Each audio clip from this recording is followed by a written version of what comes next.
So I invested stupid money into Pena just as a shot in the dark. Yep. Right. That was your. And then obviously he has that crazy run, wins ALCS MVP, yep. World Series MVP, wins yeah. the World Series, right? And I'm like, I made so much money. Yeah. I must have. So I sold all my Pena, and after I sold everything for like 2-3 months, I was regretting all of it. Welcome to Jersey, wild where the cards got clout. Big hits, big flips, that's what we all about.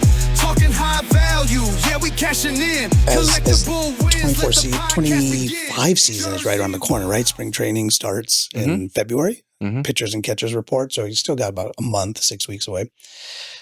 And have you seen the new Topps design? I have. You saw the flagship this right? morning. Yeah, this morning, right? I saw it. I like them. I don't. You don't like them? I like them. I feel like it's a little bit retro, a little bit modern. It's kind of nice look. That's fine. Anyways, in 2023, the rookie class, we were all excited about that class, right? It had the 2023 class had the rookies of Bobby Witt and 22.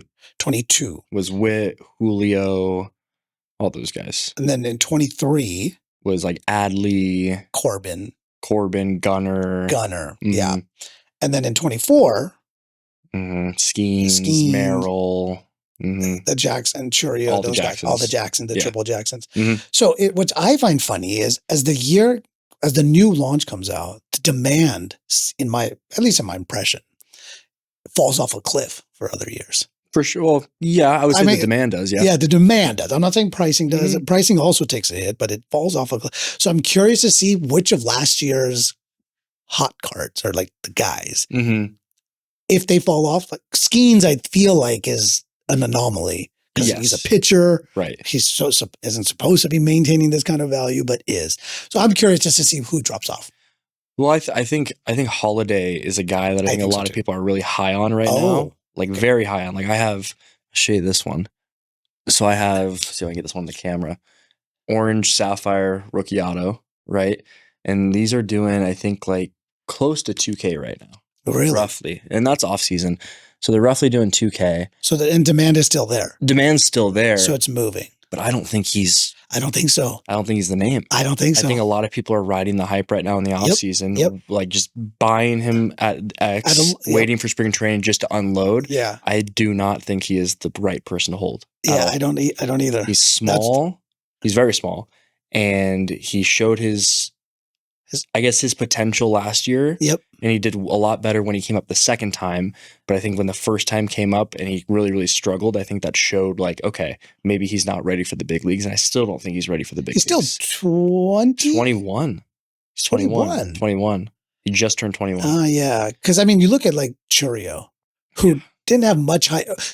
We in the hobby knew who he was, but general fans of baseball weren't really aware of Chourio. And then he has this amazing year, right? And you and I have talked many times about how we feel like he's a Acuña Jr. all over again. So I made a post on Instagram, or maybe it was Facebook, like 5 days ago. And I said, I'm buying only Chourio. Only Chourio. Oh. And I should have put Jackson Chourio because I got Jason Chourio, his brother, and Byron Chourio, I think is his little brother, or Brian. But I think Chourio is no doubt the best buy in the hobby right now, baseball-wise. Right? Baseball. The best buy in the hobby. You look what he did last year. You look what he did in the postseason, right? He's 20 years old, and he's on a playoff caliber team. He performed. In my opinion, if you're not buying Chourio right now, you're messing up. Right. Like he is the buy. Now, take the flip side. Holiday had the same playoff team, had opportunity, didn't perform as well. I was going to say, but did Holiday perform in the playoffs like Chourio performed in the playoffs? No shot. Yeah, no. Chourio had, I think, a leadoff home run in one game at home in the playoffs, and then he had another home run in the 8th inning or the 7th inning of that same game. So I think he is the guy for 2025. If I'm buying anybody, it's Chourio, no question. So who are the rookie of the years in 25 now? Who are the guys? Rookie of the years, a lot of people. Maybe not rookie of the years, but you know the potential front runners. I just saw the post yesterday on MLB Pipeline. They were talking that it could be.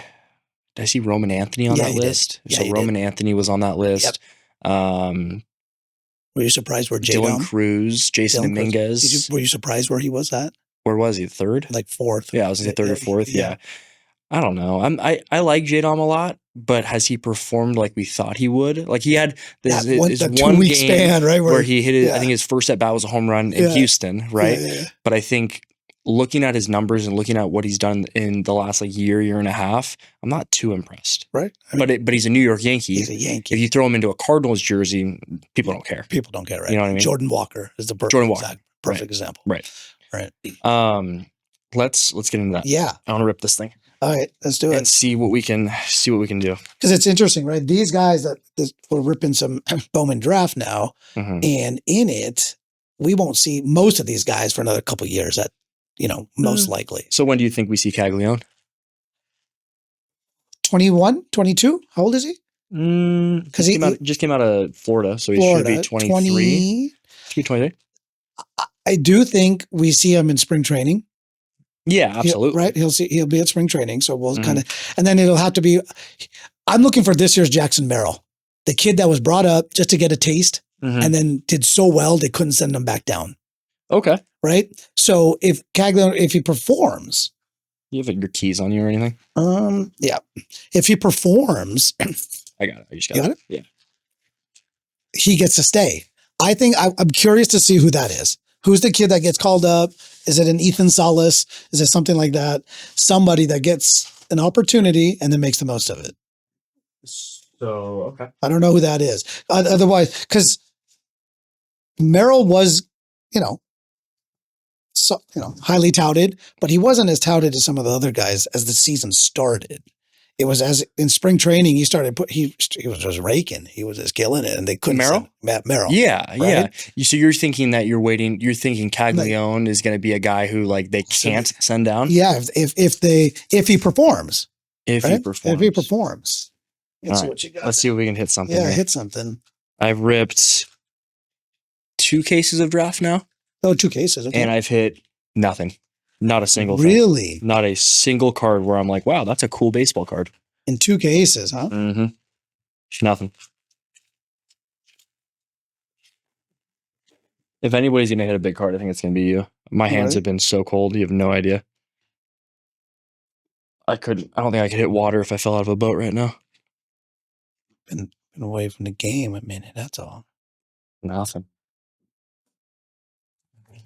I do have a Panini story after we're done now. Okay. I don't want the rapper sound. Yeah, Roman Anthony. to get in the way. We got something funky here.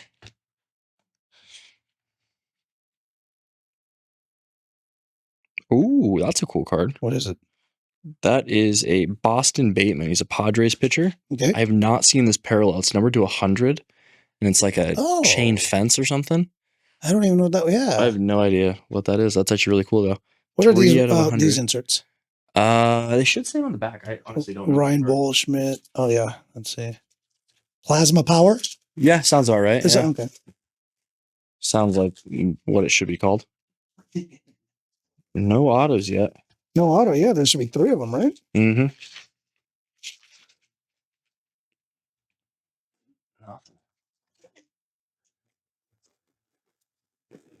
Chase Burns. I like Chase Burns. All right, I think I got the first auto. Got the first one. No auto. Tink Hence numbered card. Beautiful. That's Bryce. not Bowman draft for you. In tune. Let's see. You did or did not get an auto? Have not. Oh, that means we're due. We're both due on this one. Nothing. I think something green. You're gonna have an auto in yours. I'm calling it.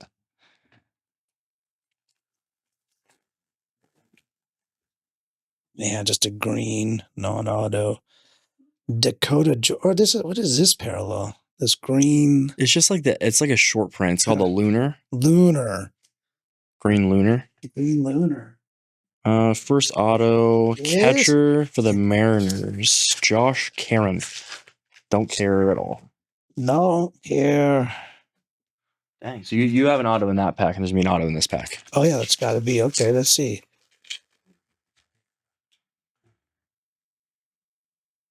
I have a base auto.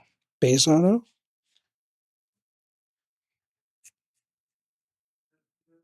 Hey, look at that. Jack Caglione. Ah, see, that's what are the odds of that? There you go, dog. There you go. Cold hand. Dude, I haven't hit anything in a minute. There we go. That works. Casey Cook. Thanks, baby. Oh, I like him too. Right. I opened a pro pack.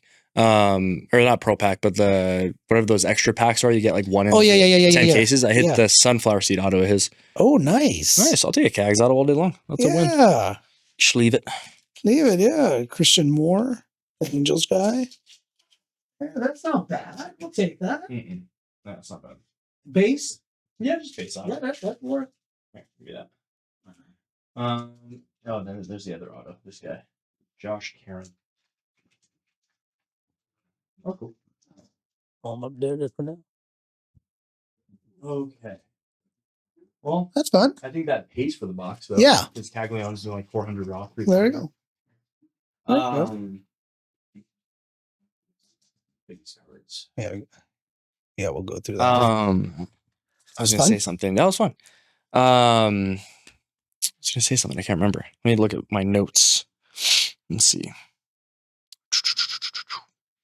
We could talk playoff football. Yeah, I had that in here. A little bit playoff football.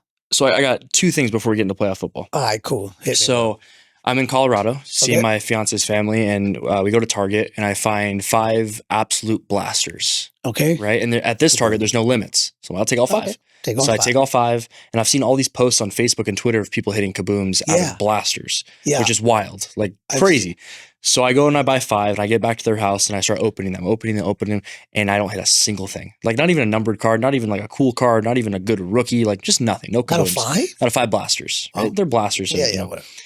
And then I pull a patch, and I'll put the picture on the video. I don't remember who it was, but I ripped the patch out of the card to see whose patch it was, and it wasn't the same guy. So I think it was like a David Montgomery patch or something, and it was a Justin Fields patch. On the back of it says J Fields, J Fields, J Fields. Why do they do that? Why not actually put the patch of the player on the card of the player? Yeah, that is interesting. You know what I mean? And I took a picture of it, so I'll put it up here. Very interesting. People say you got Panini'd. That's I've heard that too. I feel for Panini, right? They've got 1 more year left before their cash cow ends. 2026, right? That's when everything officially converts over. Mm-hmm. So they've got this 25 and 26, end of 25. 24 Prism just came out. Panini, I don't know. You know, it would be cool for someone to come out like a leader, someone in a leadership role at either Fanatics or Panini, and kind of say, here is our vision. Here's what we stand for. Here's what we kind of believe, and here's what we're doing. Now, there's different ways to skin that cat. So you may not agree with how we're doing it. Oh, we're overpricing for megas, or we're overpricing for hobbies, or whatever. Whatever you feel is fine. You've got a business to run. I get it. But to let all of the community speculate, it seems negative, right? The negative speculation travels a lot further than positive. And I feel like they have an opportunity to come out and kind of say, here's where we see the industry going. Here's where we'd like to see it going. They could even plant the seed that says we'd like to partnership with Fanatics in some fashion, or we'd like to sell the line of Prism, Optic, Mosaic, whatever, to Fanatics and continue the tradition. I find it funny that there's no comments. I don't know. They're never, I don't think there never has been. There never has been. I mean? But it's interesting though. It's an interesting point. Right. Let me tell you about something interesting that happened this last, I can't even say this last week, something interesting that happened in the last like month and a half. Okay. So I bought a red Jackson Chourio Sapphire Auto at a Topps Chrome. Okay. So the red to 5. Yep. And card looked perfect. Like no issues at all. Sent it to PSA. Okay. I paid for Express. So I got it like a week later, came back a 9. Okay. And I'm like, okay, that's fine. Then I'm like, let's try this again. Just one more time. So I sent it back to PSA. Came back a 9 again. And I'm like, what is going on? And this time the grader... And you thought it was a 10. And I thought it was a 10. Okay, got it. And the grader notes on this say top to bottom centering. Okay. So I'm like, okay, I see what you're saying. But maybe... I guess I'm stuck with a 9. Okay. And I said, no, I'm not. I'm going to send it back one more time. And came back a 10. Came back a 10. So I bring this up for a specific reason. When are grading services, especially PSA and Beckett, going to finally get into AI grading? Because grading is so subjective. Correct. Right? So like I sent the same card in 3 times. And Bob said it was a 9, Joe said it was a 9, and then Timmy said it was a 10. Yeah. Like, is that What's up with that? Yeah, you and I have talked about this many times in different variations, but it is subjective. And what the problem is, I don't mind the subjectivity, but then we're making objective financial decisions, meaning I'll pay you this for a 10, but I'll only pay you this for a 9. Mm-hmm. So it significantly impacts the kind of the aftermarket, the sales market, whatever you want to call it. And it messes up I actually messed up the pop report, technically, because now the pop report says there's 2 9s and 1 10. If you go look up the PSA pop report on that card, there's 2 PSA 9s and 1 10. A lot of people do this, right? A lot of people crack the cards. So the pop report's accuracy very off. Has to be, or has to be off. Maybe not very off, but it has to be off. Because if you're doing it and everyone we know is doing it, that means they're cracking it, sending it. Yeah, that skews the data, doesn't it? A lot. Now, the one thing you can count on is a 10 is a 10 because no one's cracking the 10. Correct. Right. But if you go back to the topic of subjectivity, it is subjective by nature. There are objective decisions being made, and I'm surprised that the only people that are going to change that is us, the hobby, the community. Mm-hmm. The community is going to have to demand it. Yeah. I just saw an ad on Facebook. I can't remember what one of the channels this morning from PSA. I don't usually see ads from PSA. Wow. And it talks about, we did a study over the last 2 years and we consistently outperform all other grading agencies. So send us more cards.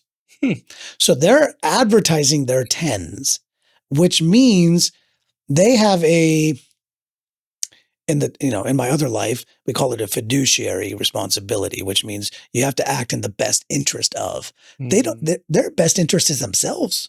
Yeah, right? absolutely. Give out those 10s, out those 10s. More people come to them, more sales. So it's almost like in order to remove the subjectivity, you got to find a way to make them neutral. Mm-hmm. Mm-hmm. And so who would that be? The only thing I thought about is whether that's, acquisition or just develop. Fanatics would grade cards, the ones they produce. Now, talk about this for a second. It would force them to improve quality control because they'd want 10s too, or whatever we deem a 10. But they would have to come out with AI or absolutely like something little more scientific than Bob, Phil, and Joe. Right. Just kind of grading it. I don't know. It's interesting. I don't know. Let's talk football. Football. So today is the 9th of January. That's right. Let's see how accurate we are. All right. We want to pick some games. All right, I got you. Let's do that. So let's pick some games. Let's pick them. So let's go Vikings Rams. Who do you got in LA? We're just taking straight just win. Money, just money line, just straight. Vikings Rams in LA. In LA or in Arizona? Oh, is it in Arizona? Well, because of the fires. Shout out to the fires, guys. Hopefully everyone's safe. Thank you, first responders. All that fun stuff. I'll give you the teams then. Okay. So Vikings, Rams. Well, I think if it's in Arizona, I take the Vikings. Okay. I'm going to go with the Rams. Okay. Commanders, Bucks. I take the Commanders. I do as well. Packers, Eagles. Jordan Love playing. I haven't seen the injury report yet. I'll take the Packers. I got the Eagles. Okay. Chargers, Texans. Chargers. Texans. Wow, we are just... we going to be right. Someone's going to be right. We're going to be looking good. Steelers, Ravens. Ravens. Yeah. All day. And then Broncos, Bills. I think that game is closer than most think, but I think the Bills have just... I think the Broncos are going to pull it out. You think so? I wasn't a Bo Nix guy. Never was. Okay. Never was. The first 4 or 5 games of the season, I was like, Bo Nix, he's doing cool things, but he's not my guy. Right. Over the last 2 to 3 weeks, I've started to kind of follow him, open my eyes a little bit more to Bo Nix, and I've gone crazy heavy in Bo Nix. Okay. So funny story. I have colleagues that are huge Patriot fans, New England fans, and everything is still 3-13. They call it awful. Yeah. They're awful, right? They call it, it's part of the plan. Right. So that's how delusional some of these folks are, but that's okay. They'll rebuild, whatever. At the beginning of the year when the draft occurred, they were convinced that Drake May was the steal of the draft. Oh, yeah. Okay. I said, it's hard to call the top 5 pick a steal because they're top 5. Top 5. And so they asked me who I thought it was. And I said, then Bo Nix. I said, Bo Nix. So what we did was for validity purposes, right? Because everyone can say it after the fact. We wrote our top 5 quarterbacks, put an envelope, and then we sealed it away. Wow. Right. And I said, we have to wait till the end of the season. And we defined the end of the season as Super Bowl. Yeah. Okay. But I know who I put in mine. So I did have Bo Nix as 1. Okay. And the only reason I had Bo Nix as 1 is because I think Oregon puts out Herbie was the other one. Yeah, I was going to say, yeah. And Dylan Gabriel's on deck. Yeah. I think they're putting out pro-style quarterbacks. And he landed on a team that fits his skill set, the match. Yeah. Sam Darnold's the perfect example of if you don't land in a good situation, or if you do go to a good situation. Didn't Darnold have more touchdowns this year than he did in his whole career? Yeah, something like that. Some ridiculous. Yeah, something like, I mean, he had an all-time career, all-time year. But back to Bo Nix. He's a little bit older. This is the knock on him, is that he's 25 or 26. Well, he also has 50 to 100 games, I don't know what the number is, more experience because he's played those games and it's translating. And you got Sean Payton, who loves quarterbacks. So he's doing good. Now, I will say Drake May, I watched Drake May.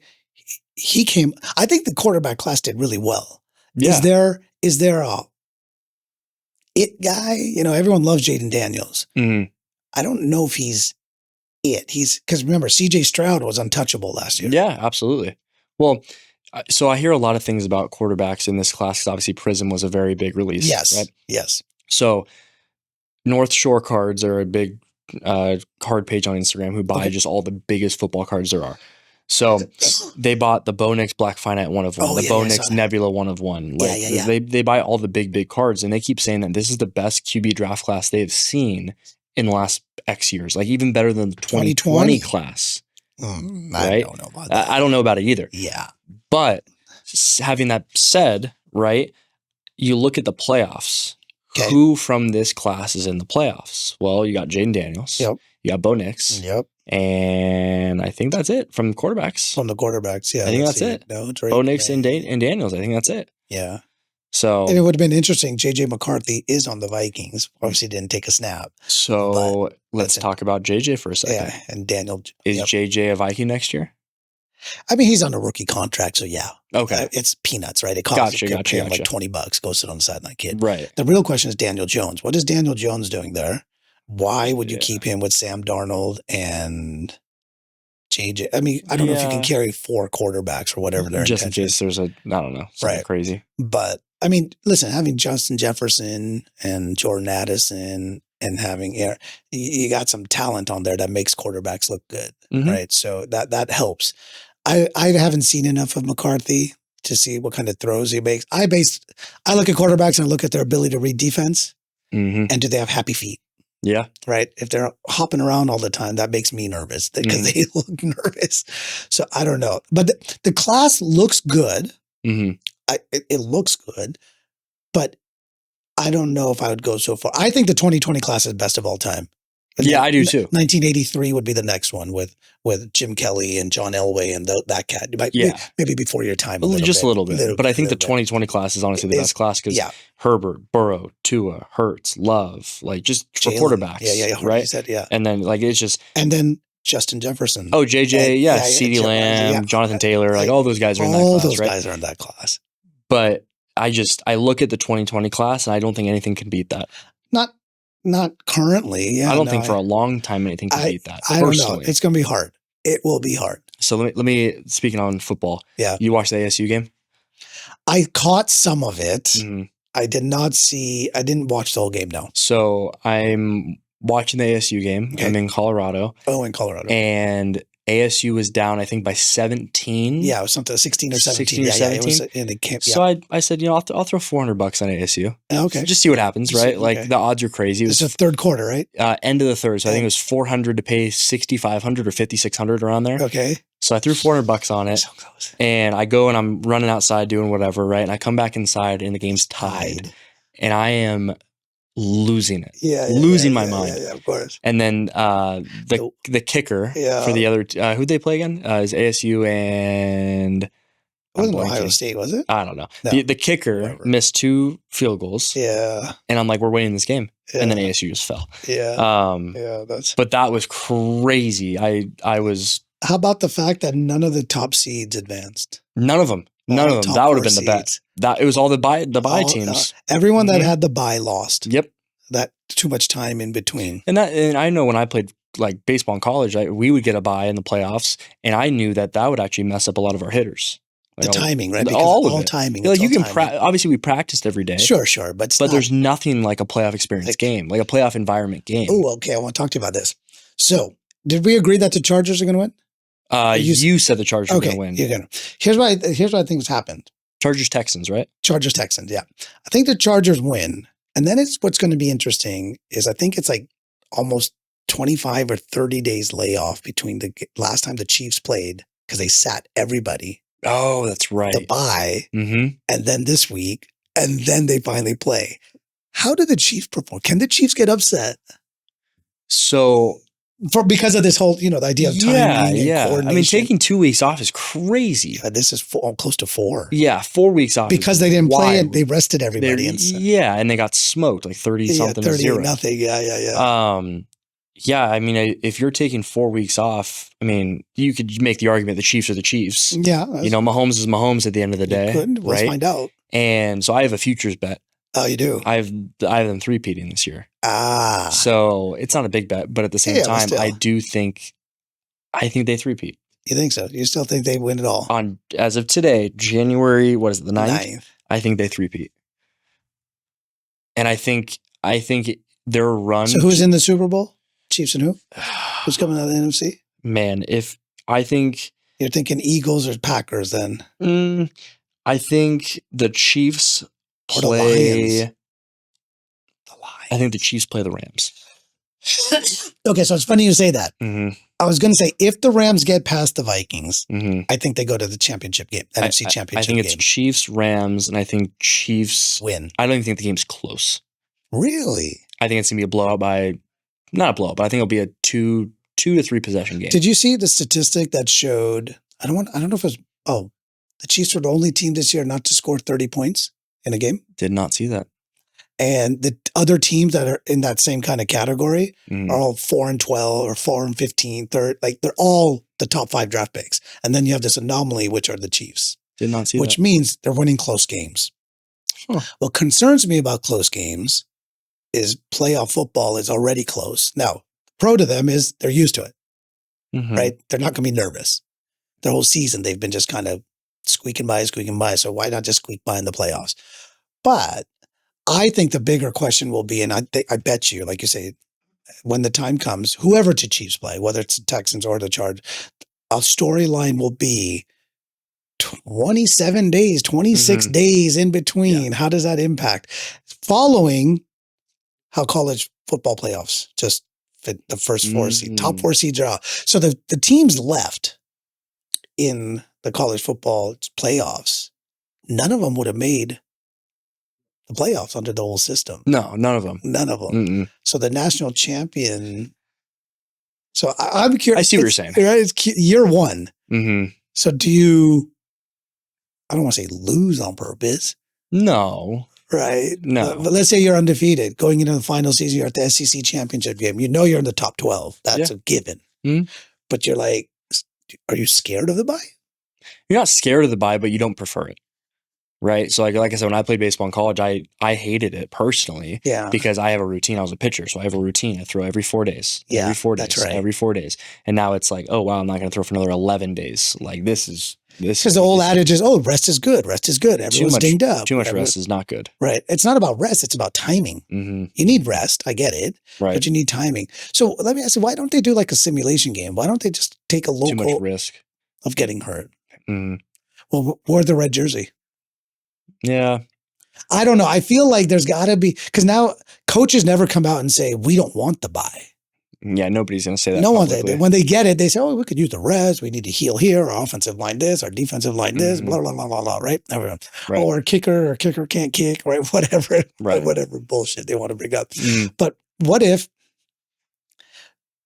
I wonder if there's a way to say, if you're the top 4, so is it the top? Yeah, the top 4 get the bye, right? Top 4. And then all the other 8 got to battle it out and then get to those 4 and then they move on. Yeah. That being said, if you're the top 4, do you get the choice of taking the bye or not? Like, could there be a system? I don't know. I've never seen one. Yeah. That says you could choose to take the bye. Alabama or who was Oregon. Mm-hmm. Oregon, you could take the bye, or you can play the seed. Who would make that decision? The Oregon institution. I don't know, the coach or whoever. I see what you're saying. I mean, it would be a cool twist, right? Yeah, it'd be different. It'd be different. Yeah. Now you'd see really who values buys. Are you really that dinged up that you want the buy, or do you recognize the fact that your game is based on timing and coordination, and having that much time off messes that up? Yeah. There was another stat. I think of the first those four teams, none of them scored in the first quarter. I saw that. Right? Something like that, right? Yeah, I did see They didn't even score. That tells you the offense was totally out of rhythm. Wow. Yeah, no, I see that. Right? So, and the same could apply for NFL. Look, the Chiefs are off and the Lions are off. I think it's only two teams. I think it's going to hurt the Lions a little bit. You think so? I think they're in such a groove right now. Yeah, I think like there's such a groove where I think at this bye week's going to throw them off. That's why I think the Rams beat the Vikings, and I think the Rams beat the Lions. Yeah, because then they got to go to Detroit, right? Because they play the lowest seed remaining. Yes. And the Rams are a 4 seed? I think so. What's Washington and Tampa Bay? I thought that's the 5-6? No, 4 5? Washington is 6. Tampa Bay is 3. So if we think Washington's going to win, Rams are 4. Yeah, Rams are 4, yeah. So if we think the Commanders win, then they go to Detroit. That's right. Yeah. And I think they take care of the Commanders. Maybe. I think so. It's a great run for Washington. Great run. Yeah, they just lost Tank Dell. Yeah. Not just, but they did lose Tank Dell, which is going to hurt a lot. Yeah. So no, that's Texans. That's Texans. Yeah. Yeah, Texans. But he's out for a while. That was a let's switch to baseball. Back to baseball. Let's talk Verlander. To my hated Giants. Mm-hmm. I think it's I don't remember how. Okay, I hate the Giants, right? I know you do. Foregone conclusion. Lifelong Dodger fan. I'm not even allowed to even recognize anything the Giants do. But that being said, if I'm trying to be neutral here, in the teens, 10, 11, 12, 13, 14, they won like 3 in like 5 or 6 years, right? Something like that. Pablo Sandoval. Yeah, Pablo Sandoval. Right? And the question I have is, what happened to them? They are horrible. Horrible. They're not even like up and coming. They're horrible. But think who you're fighting against. They're fighting against the Dodgers and the Padres. I get it, but you have to be respectable. Yeah, and they're not right now. So here's why I bring that up. I don't even know 5 players on them. Oh, I can tell you the whole lineup. Of the Giants? Mm-hmm. So with the Giants, right? Draft? I don't know. No. Okay. So with the Giants, okay, I have them as my sneaky play for the year. To do what? Last place? Over win total. What is their win? It hasn't even been listed. But I think they're gonna have a really, really solid year. And here's my reasoning. Okay. You have a great starting 5, your pitching staff. You have Verlander, you have Kyle Harrison, you have oh my gosh, I just looked at the list. I'm blanking. Kyle Harrison, Justin Verlander, Logan Webb, and there's 2 more I'm blanking on. But you also have Jung-Hoo Lee coming back, right? You have Matt Chapman running in his 2nd year. At third, right? I think they're going to have a very sneaky year. I think Casey Schmidt's a very good bat in the lineup. I think he's going to heat up a little bit. I think Giants are a sneaky play. Really? Yeah, I still see him as a cellar dweller. Yeah, it's going to be hard to beat the Dodgers. The Dodgers are a powerhouse. That's just it, right? You don't need to beat the Dodgers. You just need to get in the playoffs. Okay, then you worry about beating the Dodgers. Correct. Right? Because if worrying about winning the NL West, what advantage is there? No, there's not. Right? There isn't. But I think that's what a lot of people look at. It's like, okay, the Dodgers won the division again. Okay, here we go. Yeah, how's that worked out for us? I love them, right? But it hasn't worked 2 out World great. Series in 12 years. Yeah. I mean, right. You know, there should have been. We should have the Astros one. That should be our 3rd. But I haven't even followed the Giants close enough to say. Who are their bats? You said Matt Chapman and who? So you got Matt Chapman. They just signed Willie Adames. Oh, Adames is a nice sign. Willie Adames.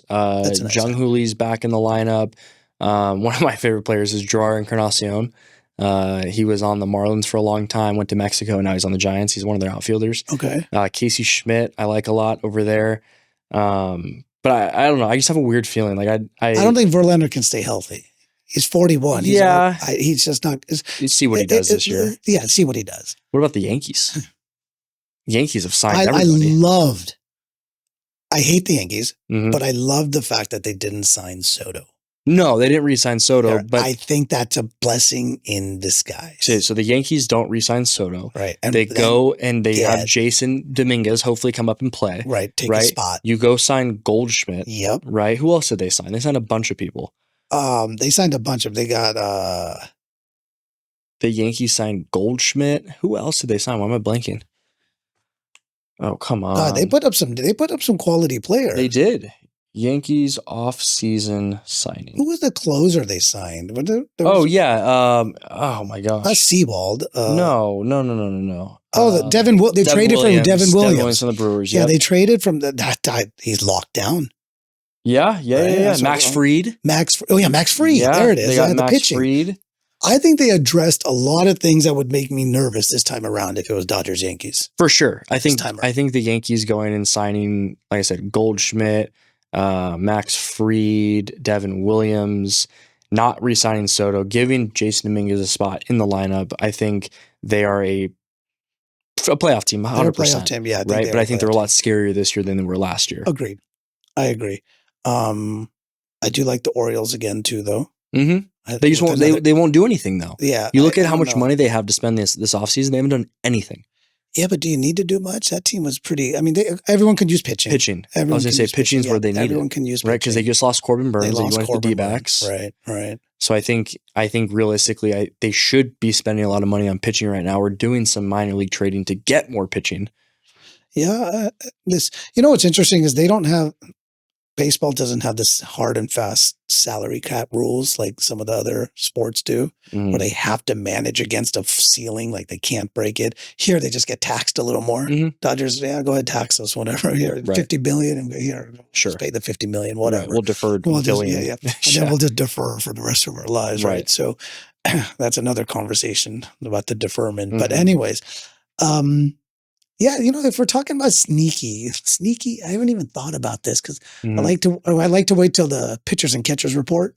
I always pick two teams before the season that I want to place a futures bet on to win the World Series, and they're never like Yankees, Dodgers type teams. Of course, not sneaky, that obvious. Giants, the Brewers, like I like Kansas City always. Yeah, always. I just feel like they always get so hot up into the playoffs, and then they kind of just fall apart. Yeah, I agree.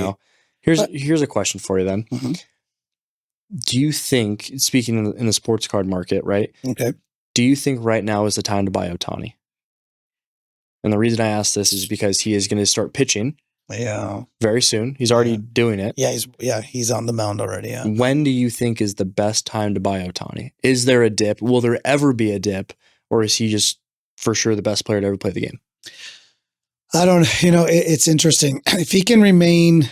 He's now proven if he does hurt his elbow again, he could be a Hall of Fame DH. Yeah, absolutely. So he's proven that. I mean, and this idea of how fast he is, I mean, the guy is a monster. I saw him standing up next to people, and he's huge. To be that nimble and quick, it's hard to because most pitchers, if they get hurt, what happens to their card prices? They plummet. They plummet because now they're hurt. Okay, so let's say he goes out on the mound and gets shelled. And he just lost it. The second surgery just didn't take. Where does his card prices go? I don't know. They go that much. Oh, you're going to be a full-time hitter? Okay, cool. Yeah. Can we just expect 50-50 out of you? See you next year for 60-60. Like, I don't know. I don't know if there's a tradition. He's such an anomaly because of the way he is. I mean, he's a unicorn, right? And so this idea of this, and let's say he forgets how to hit. Okay, he's like, oh, I didn't know I'm supposed to swing the bat. But then he goes out and wins a Cy Young. Yeah. Because then he's like, I can't hit no more. Let me focus on pitching. I mean, he's capable.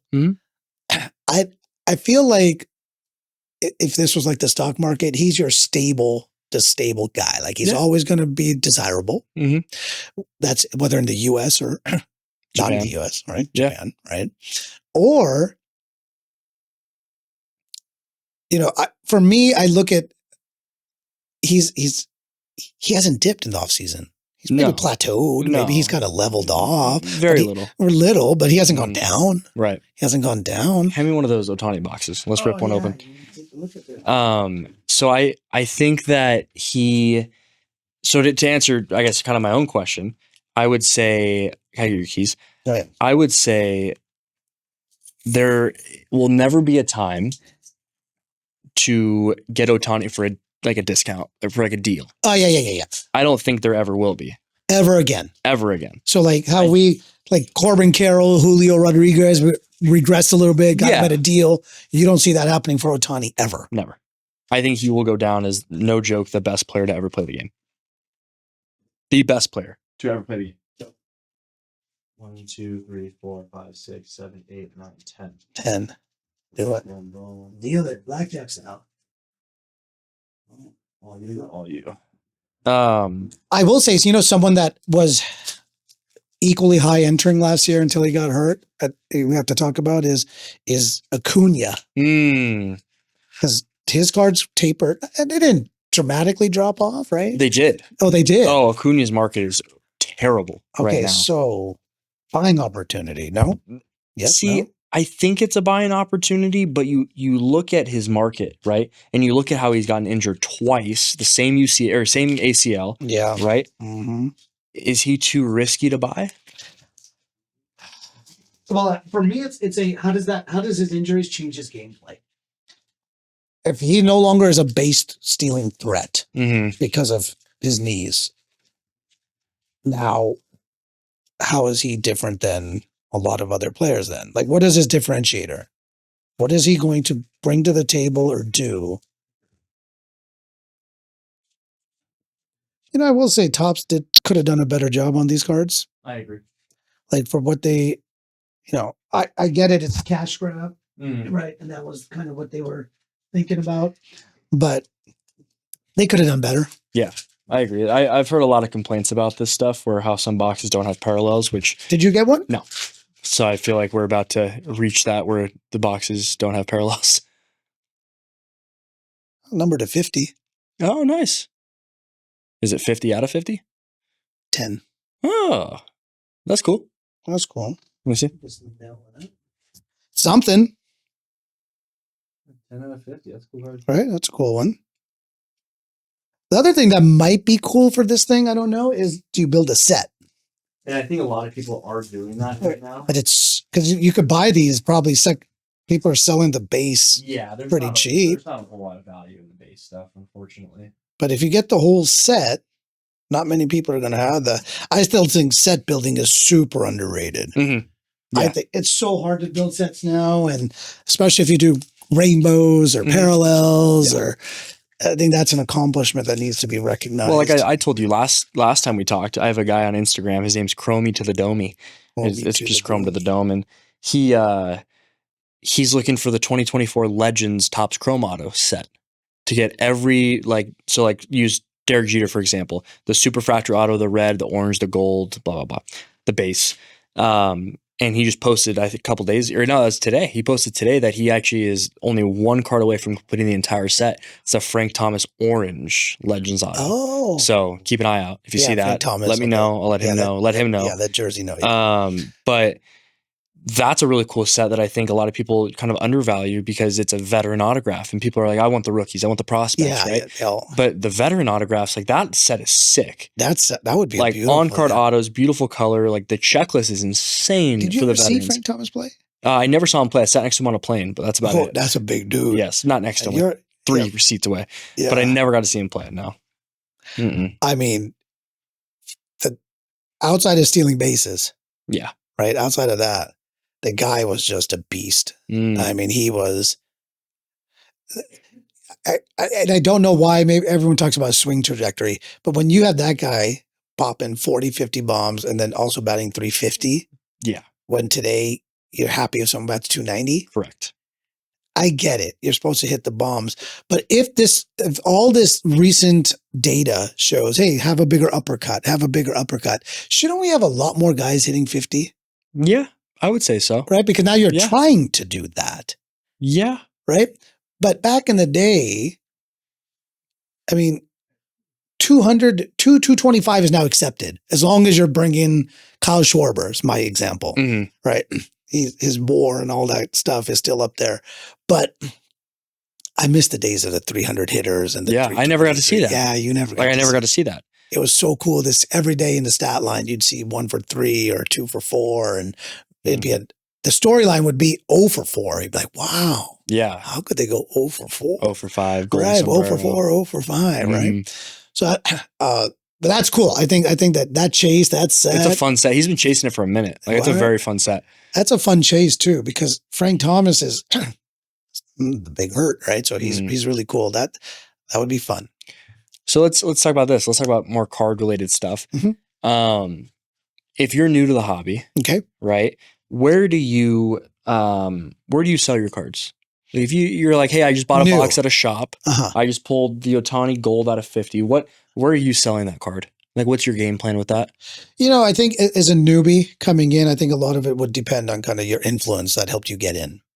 So if you got in because you were watching social media and watching others people rip and joining a lot of breaks, then organically you would feel like that's where you'd have to go. Let me go on social media. Let me post it. Let me try to sell it. Right. So it's a little bit of what influences you to get in. The common answer I would think would be eBay. Right. I would think that would be the most common answer, but very quickly people start talking about the fees and cost and, hey, my $100 card after it's all said and done is $65. Right. I'd rather just hold on. Okay. I think the community, which you've done an amazing job in creating, establishing, maintaining, you do a great job. I think that for someone new would be really important. If there was a forum for, hey, anyone less than a year in the hobby. Yeah. So all your newbies are together, learning together from each other versus being thrown out to the piranhas and being taken advantage of. Correct. And that's a lot of things that we see. Like we went to that one card show in Arizona. Arizona. And we saw a guy, I don't remember his name, doesn't matter, but he had a lot of higher end cards in the display case, right? And very new to the hobby, right? I remember who you're talking So about. I remember he had a lot of basketball and they're all graded. And he said he did a lot of it in COVID. That's right. And it was a lot of higher end stuff. Yeah, I would say 1,200, 1,500 to 10,000. Yeah, a lot of big stuff. I think that's the right range. That's and correct. he said, hey, this is my first card show. Can I ask you about a deal I just did? Yes. And I said, sure. Like tell me about this deal. So we go up to him and he says, oh, I traded this card, and this card for these 3 cards. That's right. And like, what do you think of the deal? And I go, are you happy with it? And he's like, well, I don't know. Like, I feel like the guy kind of took advantage of me. He knew something was off. Yeah. So we sat there and we comped the cards and I'm like, dude, you got shorted like 15 grand. And he goes, I go, well, what values did you have on his cards? Yes. And he's like, well, he had them at this, this, and this. And he showed me comps like this fast. Yeah, really quickly. And I go, oh man, like you got screwed. Yeah, like, you got taken advantage of. So that's kind of why I asked, like, as a newbie in the hobby, like, where do you sell your cards? A lot of people say card shows. Makes the most sense. Yeah. But I don't think the question is where do you sell them to? It's who do you sell them to? Right? I know a lot of guys in the hobby who play the percentage game where it's, I'm going to buy it 80% and sell it 90%. Yeah. You know, and it's a game. It's a game. Yep. Like people play it, right? Nothing wrong with it. And you're making 10% margin on every purchase, every sale, right? Doesn't matter, right? Just a numbers game. But I genuinely do think that the real question is who do you sell to? So I sell to a lot of repackers and I've sold a lot to, bigger name people in the industry. And it goes back to my first video. It's all about relationships. That's right. Right? So I know the guy at that show will never do a deal with whoever that he did it with because of that bad experience and he got taken advantage of. So when as a newbie in the hobby, when selling your cards, maybe not focus on where, but who. Yeah, but so take that from him. He mentioned it was his first time at a show. If you remember, he told us, well, I watched a lot of YouTube videos and I kind of got a sense for how card shows work, which that's a whole other conversation. And I'm here now and I'm trying it. And I will say this, and you and I both know this because we've all experienced it. And anyone watching will know this. Your gut on any kind of deal tells you the answer. Whether you choose to listen to the gut, different discussion. For sure. Right? You may not want to listen because you don't want to believe it to be negative. We'll call it negative. So you don't listen. And then you realize, oh man, I got gypped, right? I got robbed. So I think I feel like the card shows would feel like a safe haven because you're surrounded by everybody. So it feels safe, right? You're like, hey, who's going to take advantage of me face to face? Yeah. I get it if you mail me a different card or you don't show the right picture and you take advantage of me online. I'm looking at you face to face and you rob me face to face.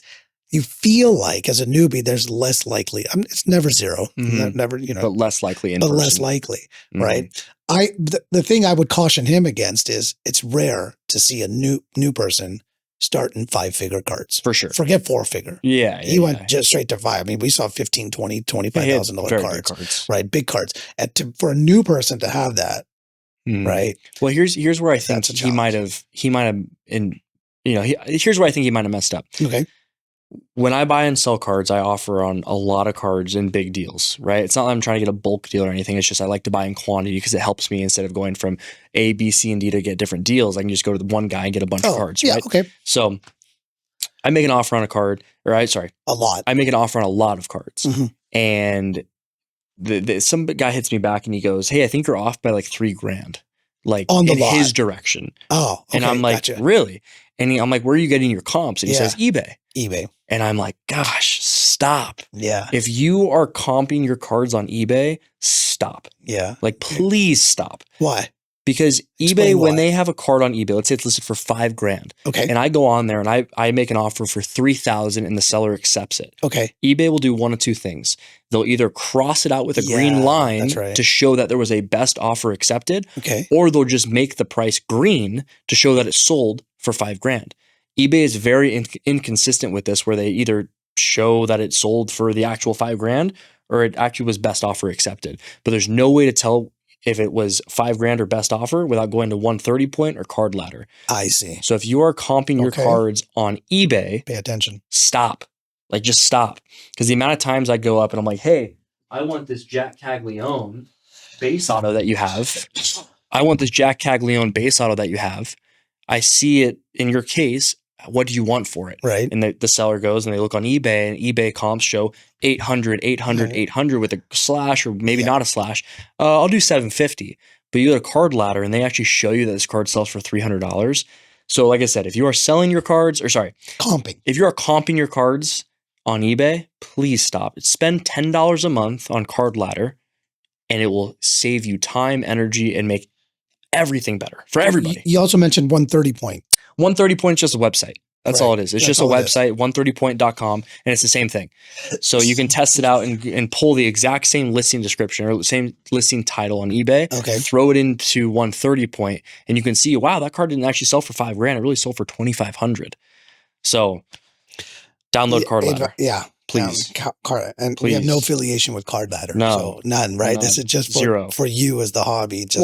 We started talking about like newer collectors in the industry, right? And like new hobbyists. We need them. And it kills me when a guy comes up to my table because they see me from social media.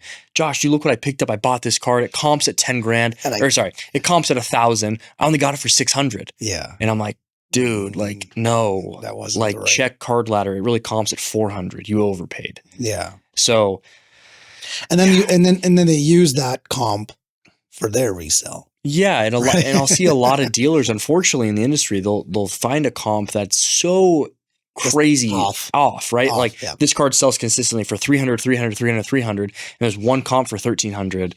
You can't use that comp. It's an outlier, right? Excuse me. But I tell people all the time that, just stop. I'm going to say it again. Stop comping your cards on eBay. Card Ladder is the answer. Download it, $10 a month, done. Yeah, no, it makes perfect sense, right? When you're new to the hobby, you have to remember though, new to the hobby, you've got a lot of different avenues, I guess. Yeah, a lot of people, a lot of data coming in. Mm-hmm. Yeah, you got social media platforms, you got shows, you got people, you got card shops, you got the community, you got so many different perspectives coming in. And so it does make it hard, right? Who do you listen to? Right? Who do you listen to? And I hope people realize as we're doing our thing here, it's like, just do the right thing. Like the hobby needs this to be an honest hobby. For sure. And there's a lot of people out there. And there's a lot of good people out there. Oh my gosh. Right. I've Majority. made some of my closest friends in there you go. Like through this hobby. Through the hobby. Like I've played baseball for 15, 16 years, right? Yeah. I've had high school classmates, college roommates, but the best and closest friends I've had in this industry are from this industry. Right. So yeah, there are a lot of really good people in this industry, but also on the flip side, there's a lot of not so good people. It just takes that one person, right? It just takes that one. And man, yeah, I don't need to get into that, but yeah, card ladder. I want that to be it. I'm going to post that. Okay, so let me ask you this question. It's kind of similar along that same line. Outsiders, let's call it enthusiasts. So not hobbyist. They're not in the hobby, but maybe they're sports fans in general. They like sports and they just don't collect cards. Mm-hmm. There's a lot of attention and notoriety, hype, whatever you want to call it, to the hobby of cards. And so they may get attracted to it. I was assuming when you asked me about newbies, I was thinking like younger generation, like kids, teenagers, like in their early 20s. What are some of these older guys? We'll call them children with adult money. Yeah. Who are enthusiasts today, love their teams to death, die hard, fill in the blank, right? Want to get in. What's the best way for them to get in? People with money now. So yeah, we talked, I think, on our last cast where we said, hey, it's too expensive. Hobby boxes are through the roof and blah, blah, blah. Well, now you have money and you want to get in. Is it good to work with someone like you? Well, here's my question. What are you getting in for? Are you getting in to make money in the industry? Or are you getting into, sorry, let me back up. Are you getting into the hobby because you want to make a quick flip, couple quick flips, a long-term investment, or do you just want to collect cards because you think it's fun? All of the above. I'm not quite sure yet because I'm just kind of getting in. Okay. So if you're wanting to get into the hobby, you're brand new, you love sports, you know everything about sports, but you want to dive into the sports and I have money community and you have money. I have money. Well, I'll tell you one thing. Don't join breaks. Right. That's a losing proposition. Learn as much as you can from, and I have a bunch of people that I would definitely recommend, and have fun. That's the biggest thing. I would say have fun, take risks, right? Take some chances. Like you have money, right? Yeah, you have money. Yeah. And you're saying, hey, I really think that we'll go back to Jackson Chourio. I think Jackson Chourio is going to have a crazy year this year. Go invest some money in Jackson Chourio. Have fun. Right. Go buy as many cards as you want. And at the same time, go buy the player that you like. Oh, you're a big Vikings fan? Go buy as many Justin Jefferson cards as you want. That's right. Because that's super fun. And he's, in my opinion, a very safe investment. Right? So investment, you use that term investment. Do you personally look at cards as an investment? Absolutely. Okay. Yeah. So like a lot of these cards on the platform, are a lot of investment cards. Like my Ohtani 2018 Heritage Rookie Auto, I'll never sell that card. Never. That's a big investment card for me. CJ Stroud Rookie Gold Kaboom. It's a little bit of both. It's an investment, but it's also, hey, if I get a price that's pretty solid, I might consider, but it is a card where I think CJ is going to be a very good player long term. And imagine if that was a rookie Mahomes Gold Kaboom. You know what I mean? So it's all, yeah. So as you look at cards and you consider them an investment, what kind of return, like what would make you take that I'm kind of on the fence to sell it? Do you just consider what you're in it for? Like, hey, I spent $5,000 on it, so I got to make at least X. Is that how you look at it? Or do you look at it and say, God, I just don't see that. I don't see the talent that I thought he was, so I better move it because that's a bad investment. It's a little bit of both. Okay. So I would say, we'll take the Stroud Gold Kaboom. I traded that for a bunch of stuff, and I'm only into that for X, right? And if I got an offer that was 2 to 2.5 that, okay, so that's the number. I would probably take it. Okay, so if you could double your money on it, it's something that's where you start considering. For sure. And I worked with a guy back when I was at a card shop, and the first thing he told me was, hey, you can't go broke making a profit. Yeah. You know what I mean? Well said. And once he said that to me, I was like, it's extremely true. That's true. But at the same time, when you're 2xing your money on cardboard, you got to take it. You got to. You know what I mean? Because next thing you know, CJ Stroud's in a car accident, breaks his leg. He's done. He's done. You know what I mean? Right. So like to answer your question, it is a little bit of investment, but at the same time, it is speculation on how I think that player is going to do in the next couple of weeks. Yep. And if that speculation dies, maybe I get more aggressive with trying to sell it. So define investment in terms of a timeline. Okay. Okay. Is an investment when you look at something and say that's a 1 year long investment? Are you give me the timelines of when you're defining investments? So I think this example is perfect. Jackson Chourio. Okay. My investment period with him would be buy as much as I can in the off season, which I have been doing for the last month, 2 months, whatever it's been. And the time I'd sell is when hopefully the comps go from 1,000 to 2,000. They double. 2x again. They 2x again. 2x is that number. And that's when I would consider selling. But Chourio is another example where I think he is going to be an all-star. Sell too early. And I might sell too early. So, and I get stuck with that a lot. Like Jeremy Pena. Let's talk about Pena. Yeah, that's your boy. Oh, man. Yeah, that guy. So when I got into the hobby, Jeremy Pena was like the guy I just gravitated towards. You just had right? 2020 Bowman, that's where he's at. 2020 Bowman. And I knew when the Astros were doing a little bit of their run. Yeah, their run. Whatever, right? I knew Correa was gone after this year, right? So they need a new shortstop. Yep. So I'm looking in the minor leagues. I'm like, there's nobody in AAA. There's this Pena kid in AA, and obviously nobody in single A I'm loving. Right. So I invested stupid money into Pena just as a shot in the dark. Yep. Right? That was your... And then obviously he has that crazy run, wins ALCS MVP, World Series MVP, wins the World Series, right? And I'm like, I made so much money. Yeah. I must have. So I sold all my Pena. And after I sold everything for like 2-3 months, I was regretting all of it. I wish I would have kept it. And now I look back and I'm like, I'm very happy I sold all of it because his stuff is dirt cheap. Right. So, but I'm not always, a lot of the times I am on the fence though with what to do and when to sell. Right. There's never a perfect time to sell, right? And there's never really a perfect time to buy. So when taking, we'll use the Kaboom, the gold Kaboom CJ Stroud. I bought that when they were like 6-1 or 5-1 or whatever it was. So I kind of bought at the high, but I felt like the value of what I was getting was there. So I had to pull the trigger. Yeah. Right. I'm into it for a lot less than people think because I got it for a good deal. Right. You know? But if he ends up, let's say he wins the first 2 playoff games this week or this playoffs, he wins the first 2 games. I'm going to get some interest on that card. And if I sell it because I don't think they're going to win and they lose, I'll be very happy. But if I sell it because I don't think they're going to win, will you? If you make your 2x, remember, if the goal is to make the 2.5x, as you said, that is the goal, and you get that, then will you really be sad? Because you just said Pena in that moment, 2-3 months later you did, but now long term looking back, you're like, wow, that was I pulled it off. Like that's the name of the game. If they win the first 2 games of the season or first 2 games of playoffs, and I get an offer that's 2 to 2.5x of what I paid, and what you paid or what comps are. Those are 2 different. What I paid. What you paid. Got 2 to 2.5x of what I paid, and I sell it.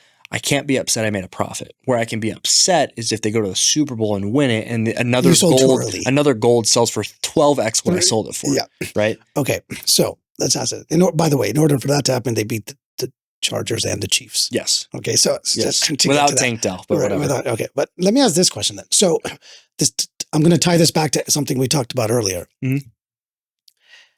If 2.5x is the number so forget timeline, whether that takes a week or a year to do 2.5x, if that's the kind of target. And you know what you paid, you know what you're into it for, whether that's via trade, because even if you traded it for those of you guys, right? Even if you traded, you were into something for those cards. So you can always figure out what you're into a card for. Do comps matter? Of course they matter. Okay, if you're into for $100 and I offer you $300, you've 3x'd your money. Didn't I hit your threshold? I'm leaving meat on the bone though because comps are higher. Okay, so it's a combination of the comps and what you're into it for. For sure. Like I bought a gold Victor Wembanyama optic I think it's called Fast Break Disco, whatever it was. Disco, yeah. I bought a gold Wemby, paid $4,000 for it. Okay. And then a new comp on a different card, same card, different serial number, came out at $6,500. So think about that for a second. I'm never going to 2X on that card, right? So it's like, okay, do I keep it because I'm not going to 2X? Or do I take the 2K profit or $2,500 profit and sell it to somebody else? You know what I mean? So with that card, every card's different. That's what I want to say. Every card is different because I get emotionally attached to certain cards. Okay. There's an emotional connection when you collect. There's an emotional connection when you pull a card. Yeah. And there's also an emotional connection when you sell a card. Yes. There's so many cards. There's Twitter threads all the time. Post a card you regret selling. Yeah. And you should see these monsters. Ohtani's Acuña Superfractor Topps Chrome Rookie Auto. Ohtani 1/1 Rookie Auto. Like, people regret selling these cards. Why? Is it financial and emotional? Both. Or is it both? I think it's both. It is both. Right? Yeah. It's the idea of the missing out. Because you made your 3X. So is that greed? Yeah, absolutely. That's greed, absolutely. Right? If you made 3X and then jumped 12X or whatever you said, like because they won the Super Bowl, you still made 3X. Yeah, but I could have made 12. Could have made 0. Right? Yeah. So that tells you the thing about cards is that there's a component of it which is financial. Big component is financial. Mm-hmm. Right? And if the card manufacturers understand this, is that what's driving them to do the things that they do in the hobby today with card box prices, access? Even if you're willing to spend $800, you can't find it. Mm-hmm. Like, go try to find a Prism hobby box on their website. It's all sold out, right? So if that's the case, how does the hobby survive? Mm-hmm. We're generally cannibalizing ourselves, right? Mm-hmm. We're saying, get the most you can. Here's how you do it. Get paid. Hold on. The emotional side is of how you acquire a card, which I think is a real thing. All those things kind of weigh in, but ultimately it comes down to the dollar. Mm-hmm. And if that's always the case, and we're looking at a comp that says, here's 3 that comped at 100, or 1,000, I'll give you 950. Okay, well then you sell it again. Isn't all the comps driving lower and lower? Yeah, and that's been a really big problem in the hobby for the last couple of years, where it's like comps are killing the hobby. Yes. Right? So take the Caglione base auto we pulled earlier today, right? That card, when it was pulled on release day, was $1,000 raw card. $1,000. Watch right? All day. And then what was the next comp? 900, 850, 750, 76. Yes. And it just drops and drops and drops because some people, they'll go on eBay and be like, hey, Bob, the last comp was 700. Can you do 650? Yeah. And then they'll do that to the next one, the next one, the next one. So my question is, how do we continue to keep comps important and relevant, but not the deciding factor on the price of the card, of what you're going to pay? You see what I'm saying? Maybe elaborate. When you say deciding factor, meaning to sell or not to sell? No, not to sell or not to sell, but like if you're at a card show and you see a card in a case, and obviously the last 3 comps are 700, 600, 500, you're probably going to want to pay like 450 because you see it going down. Yes. How do we keep the value of that card not at 400? How do we keep it at that original 700? Does that make sense, or am I crazy? No, it's not that you're crazy. I think it's a tough question to answer because you have to remember the game. These back in the day, and anyone that follows you probably wouldn't know this, but anyone that knows me would know. My peer group, we'll call it, right? Back in the day, when you bought stock in a company, you'd actually get a certificate. A stock certificate. It says you own X amount of shares. One of the things Disney did a long time ago, they may still do it, I don't know. They allowed you to buy a share for Christmas and they'd send it to you. Beautiful. It's like on diploma paper, like a college diploma. So it's really nice card stock. They'd send it in a nice little Disney frame. Merry Christmas. Here's a share of Disney. Well, cool. Nice little gift, right? These are no different. These are stock certificates. Right. And what stock are you buying? I'm buying Ohtani stock. I'm buying Patrick Mahomes. I'm buying Ethan Sala's stock, right? You're just buying stock.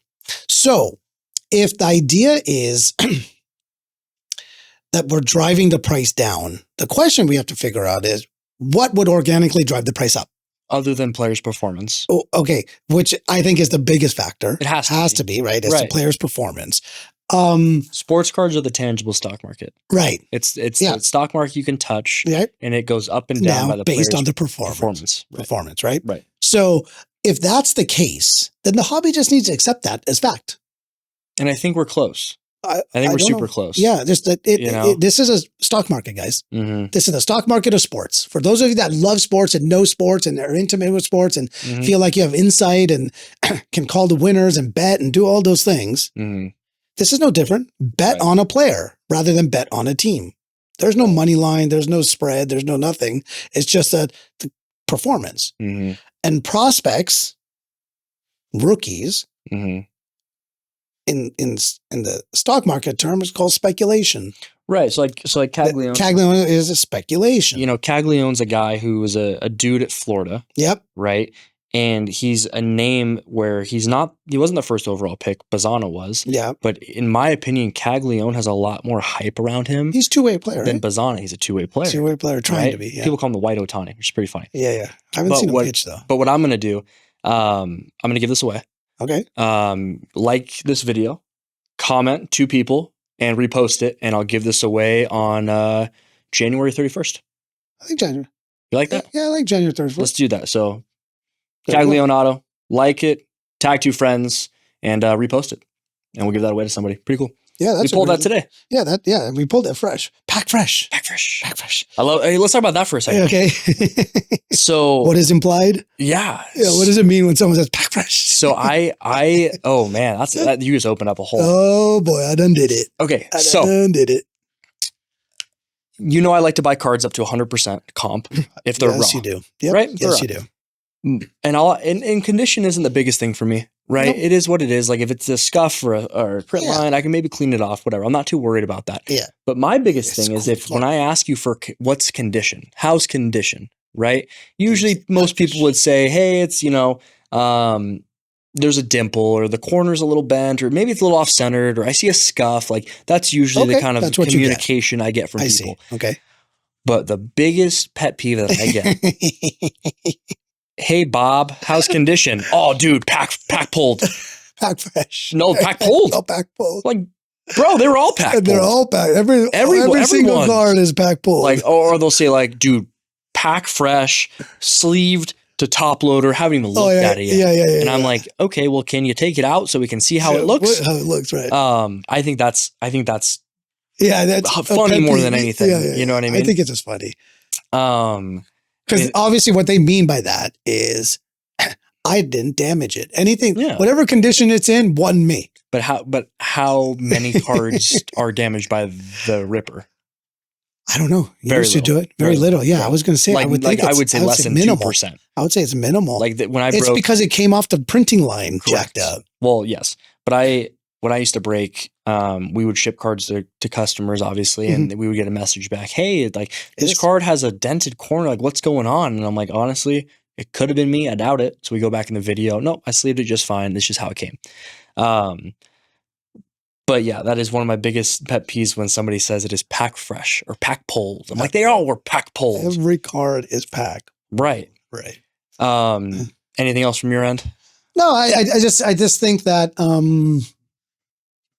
it's an exciting time for the hobby. I think we're in a transition from, I think what we need are more, we need new people to the hobby. And the way to do that is to kind of get the word out, share information as you've shared, talk about how to break into the hobby, so to speak, whether you have money or don't, have resources, don't have resources. We've all seen the stories of the kid that turns a $1 card into the $200 auto that they were chasing. So you're able to do that, having fun, being persistent, all super important things. And then just, it's got to be naturally a passion for you. Like this is fun for you and I. Yeah. Like this is not work. No. And so if you find it to be work, there's easier ways to make money. For sure. And like, I'm very blessed to be able to do this as my full-time job. Crazy calling it a job. It's not a job. It's not right? a job. But like my full-time gig, right? Yeah. And, I tell family members because they still don't really understand what I do. I tell friends and I'm like, listen, like I love my life. Yeah. I have a great community around me. Yeah. I have great friends in this community. Right. I get to play golf once or twice a week. I get to travel every weekend to different shows to meet more people. And I get to watch baseball. Yeah. Watch football. Watch. There's nothing better. My last thing would be, let's do something interesting. Let's think of two players. Okay. Baseball. Two baseball players. Today is January 9th of 2025. Okay. Give me one player you think is the best investment for the upcoming baseball season. So right now you think he's kind of on the cheaper side, but you think during the season he's going to be somebody that kind of comes out of the woodworks. Okay. And you just think he's going to be like just the guy. Like, so kind of buy low, sell high, right? Yeah, and so who's the buy low guy? Who's your buy low now? Who's your buy low guy now to sell high later? And by later, I mean two of them? Season. Just give me one. J-Rod. Julio. I do like Julio. Julio Rodriguez. Interesting. And I don't disagree. His prices are plummeting. Yep. No. His prices have already plummeted. Past 10. They've already down there. I think he's a really good buy too. Yeah. I just sold one of his Atomic First Bowman autos for $2,400. And that card used to be in like the 7 to 8K Yeah, I was going to say $7,000. So, and now give me a player who you think is not a good buy right now because you do not think they will have a good season. And so therefore buying high now and selling low. Yeah. And then getting stuck. Mm-hmm. Baseball. I think we talked about him earlier, Jackson Holiday. Yeah. So you're buying Julio Rodriguez now. Yeah. And you're selling Jackson Holiday now. And it was tied between Julio. That's why I asked if you wanted one or two. Who's it between him and Corbin Carroll? Yeah, he's another guy still young, who's kind of plummeting a little bit. Yeah, and he's kind of come back to planet Earth. So those are two. Here's my two guys. My buy low sell guy. Sorry, my buy low guy right now. Yep. Is Jackson Chourio. And when I say low, it's not low. Yeah, he's not low. But I think his ceiling is a lot higher. So that's different. It is different. Who has a large ceiling? Yes, but I also do think it is a buy low, sell high. Because I think I'm low. But I think it's low now compared to what it will be in the next couple months. No, that's not how that works. You don't get to say how it compares to in some future. You have to say they were at a plateau and they've come back down. Yeah. And now you're going to see a rebound. So let me rephrase. Because that proves that they were able to hit that ceiling. Correct. Right? Correct. You can prove that J-Rod sold for $10,000 and now he's down to 3. For sure. So we know he can get back up there. Jackson hasn't done the 10 yet. No. He's at the 3. So let me rephrase my question. All right, go ahead then. Change it. My question for you is, who is one player you are buying today that you are very confident will be worth more during the season based on how he performs? Besides J-Rod and Corbin. You can say that. I still think it's J-Rod. You think it's J-Rod? I think it's J-Rod. So you think you can I also think to a lesser degree Bobby Witt. I still think there's space there. You think there's more room in him? I think there's more room. Okay. So I think right now in the offseason, I'm still going to buy Jackson Chourio extremely heavy. Okay. And I think during the season, his market is going to explode. To be honest with you, I think his market explodes around spring training. I'm worried about his team. I'm not. Okay. I think the Brewers are a very solid playoff caliber team. I feel like it's we call it the Yankee effect. Okay. Right? Somehow there's some perk to being a Yankee, so it's worth more. I think Brewers are one of those teams that you're like, yeah, but it's the Brewers. Yeah, but it's the Brewers. Yeah, I completely agree. You look at Christian Yelich. Yeah. You know? And I can't remember a Brewer that maintained his trajectory. So I think the team he's on prevents him from doing what you say. I think he'll go up. I do think he'll go up. I don't think he will hockey stick. I don't think it'll be like, pshoom. I think it'll be kind of like, he'll kind of stagger up. And even if he performs, because you take someone like Paul Skeens. Neither of us have talked much about Paul Skeens. Well, it's funny you say that because he was the guy I'm selling right now. Yes, I was going to say. So Skeens, first of all, for those of you that don't know the hobby, right? Pitchers don't last long in the trajectory of growth in the card market. For whatever reason. I still don't know why, but that's okay. They don't play every day. Yeah. That's the answer. That's the answer. That's the answer. So there's not enough hype. There's too many days in between hype. Yeah. Okay, that's fine. Skeens has bucked that trend though. He's been sought after, still sought after. But what can he possibly do to build off of what he did that would take his cards to the next level. Let me rant for a second. Yeah. Paul Skeens, his cards were very hot in the season. Yeah. Extremely hot. Yeah. He wins Rookie of the Year, and they go even higher. They did. Oh, my gosh. But significantly higher? Yeah, oh, yeah. Okay. Significantly. Okay. So Paul Skeens' cards are very high in the season. Wins the All-Star award. Yeah. And wins Rookie of the Year. Yeah. Let me start over. Sorry. I'm going too fast. Okay. Paul Skeens' cards were crazy high in the season. Then he wins Rookie of the Year, and they go even higher. Even higher. Okay? Yep. That is the only reason his cards went up, because I don't believe a single pitch that Paul Skeens threw this year mattered at all. When you compare it to Jackson Merrill, I got to bring Merrill into this. I have to. Okay. Tell me. Yeah. Finish this stuff. Merrill's card market has dropped since he didn't win Rookie of the Year. It has come down. But Skeens has gone up because of one Rookie of the Year. Obviously, that makes sense. The award. Yeah. Yeah, it makes sense. Award. Yep. Merrill did things that helped the Padres win to go to the playoffs. That's correct. And then he also performed in the playoffs. True. Skeens threw for the Pittsburgh Pirates. Not a pitch he threw mattered, and they didn't do anything. Yeah, that's right. So he had a great stat line. Statistically, yeah. But when you're winning Rookie of the Year, shouldn't it matter, like, helping your team? Like, doesn't that come into effect? So is the Rookie of the Year an individual award or a team award? Well, I think it's an individual award, but I also do think there should be a Rookie Cy Young award. Okay. Rookie Cy Young? Because you have Rookie of the Year, which I think should be for position players. Then you also have Rookie Cy Young, which is for your pitchers. I mean, yeah. That's my hot take of the day. Yeah, that's your hot take of the day. I don't know. I think the market, again, playing in Pittsburgh, hurts Skeens. If he was in a major market, I think that we'd see more room to run. Yeah. But in the same vein, I guess, in what you're describing, he'd be playing meaningful games. Imagine him in pinstripes. Yeah, and if he's pitching for meaningful games and he doesn't, and he gets lit up, with the crazy increase also come the crazy declines. For sure. Right? So the question is, do we see Skeens prices just kind of level off this year? Do we see them regress?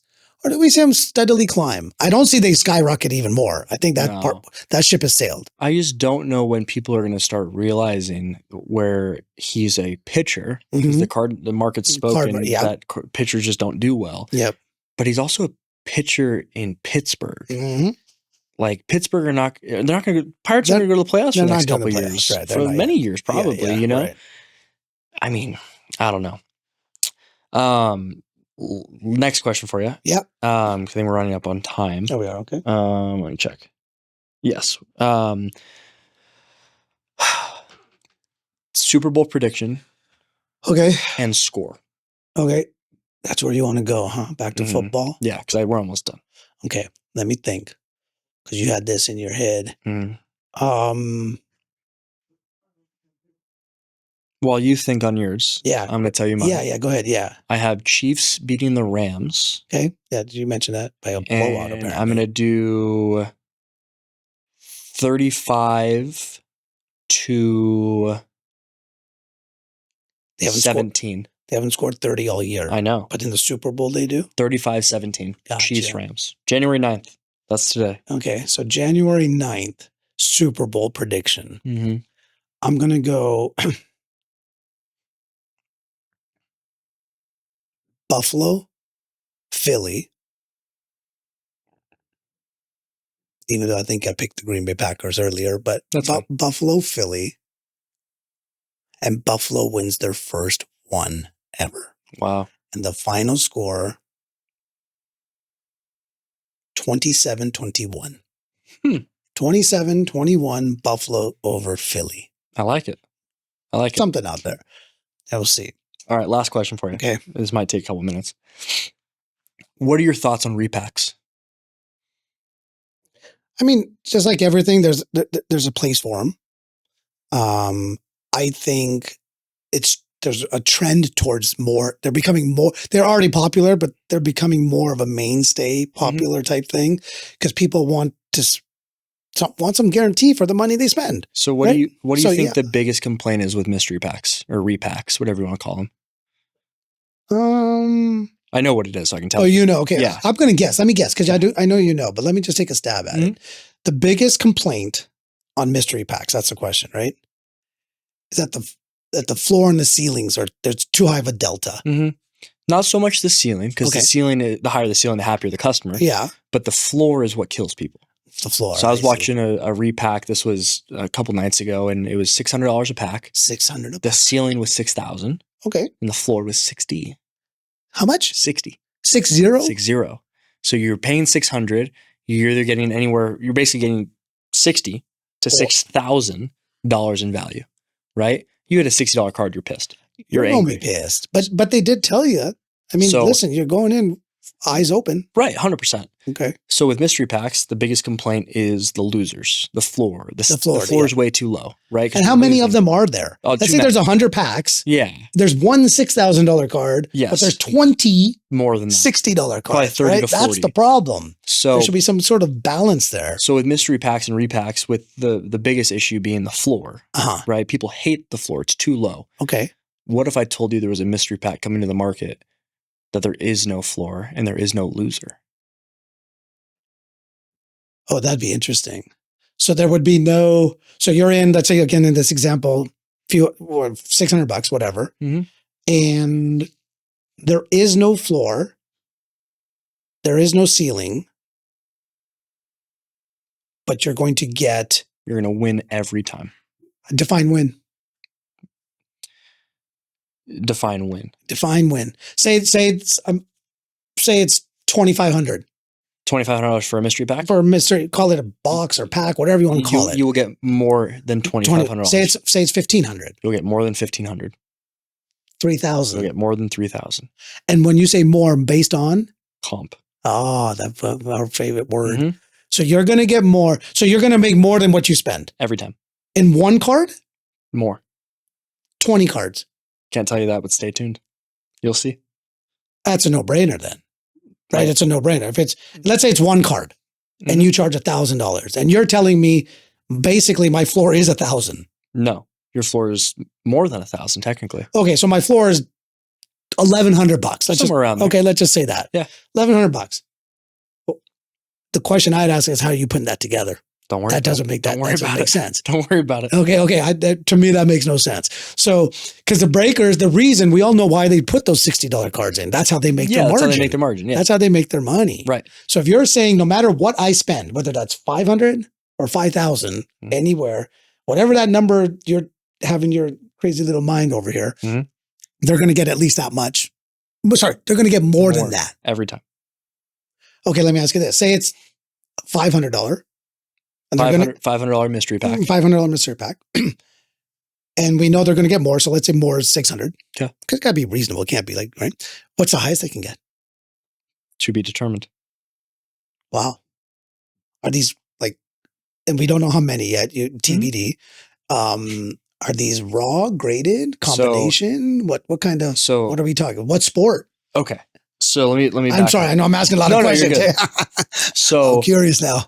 Because that's a win. No, it is. That's a W. So all I can say is be on the lookout for a mystery pack, a repack, whatever you want to call it. Whatever you want to call it. No losers, only winners. Okay.